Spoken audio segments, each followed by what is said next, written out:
গা পা ধোৱাৰ পাছত অকণমান যদি মুকলি ঠাইলৈ ওলাই যাওঁ মনটো খুবেই ভাল লাগে দিয়কচোন। আপোনালোকে কিন্তু এইখিনি দেখি নেভাবিব যে চাহৰ গছ বুলি।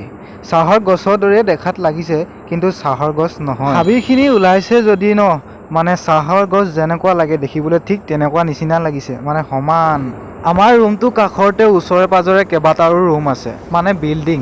এতিয়া মই ওপৰৰ পৰা তললৈ আহিলোঁ। তলত যে আপোনালোকে দেখিবলৈ পাইছে এইকেইটাই হৈছে আমাৰ ৰুম। আমাৰ ৰুমটো কাষৰতে এটা ৰোড আছে। ৰোডটো গাড়ী মটৰেদি বহুতেই ভিৰ লাগে। আৰু ওচৰতে আছে ট্ৰেফিক পুলিচ। বেমাৰ চেমাৰ হ'লে মানে কোনো টেনচনে নাই, আমাৰ ওচৰতে আছে ফাৰ্মেচী। মোৰ লগৰ মানে ইয়ে আছে, ই এতিয়া কি কাটি আছে ৰচুন কিবা কিবি কাটি আছে, কি যে বনাব ইহে জানে আৰু। ৰুমত অকলে থাকি বেয়া লাগিলে মানে ইয়াৰ ওচৰলৈকে আহোঁ মই। যিহেতু নাইট ডিউটি থাকিলে 4টা বজাৰ পৰা আমাৰ ভাত পানী ৰেডি কৰিব লগা হয়। এতিয়া এইটো টাইম